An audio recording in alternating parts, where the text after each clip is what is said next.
Summer season ആയതുകൊണ്ട് തോന്നുന്നു കാര്യമായിട്ട് ബേഡൊന്നുമില്ല. പക്ഷേ ഇന്ന് പുതിയൊരു സാധനത്തിന് കിട്ടിയിട്ടുണ്ട്.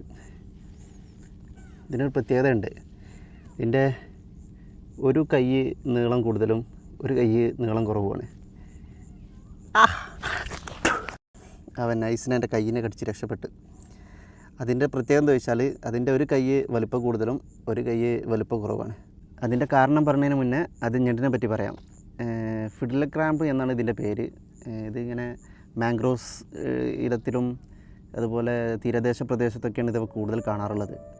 ലോകത്തിൽ 100 ഇനം സ്പീഷീസ് വരുന്ന ഒരു ഞണ്ടിനമാണ് ഇത്. ഇവർ നിൽക്കുന്ന പ്രദേശത്തിനനുസരിച്ചും ഇവരുടെ സാഹചര്യത്തിനനുസരിച്ചെല്ലാം ഇവരുടെ കളറിലും വ്യത്യാസം ഉണ്ടാകും.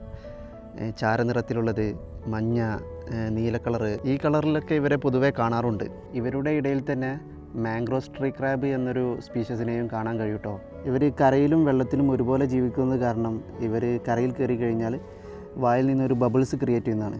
അതിൻ്റെ കാരണം എന്തെന്നാൽ അവർക്ക് ശ്വാസതടസ്സം ഇല്ലാതിരിക്കാനും പിന്നെ അവർക്ക് ഈർപ്പം കിട്ടാനും വേണ്ടിയാണ് അവരങ്ങനെ ക്രിയേറ്റ് ചെയ്യുന്നത്. ഇവരുടെ ഭക്ഷണ രീതി എന്ന് പറയുന്നത് ചെളിയിൽ നിന്നും ബാക്ടീരിയാസും ചെറു കീടങ്ങളൊക്കെയാണ് ഭക്ഷിച്ച് കഴിക്കുന്നത്. അതുപോലെ നേരത്തെ പറഞ്ഞ ഇവരുടെ കയ്യിൻ്റെ വലിപ്പ കൂടുതലും വലിപ്പക്കുറവുള്ള കൈ അവർ ഭക്ഷണത്തിന് വേണ്ടി ഉപയോഗിക്കുന്നു.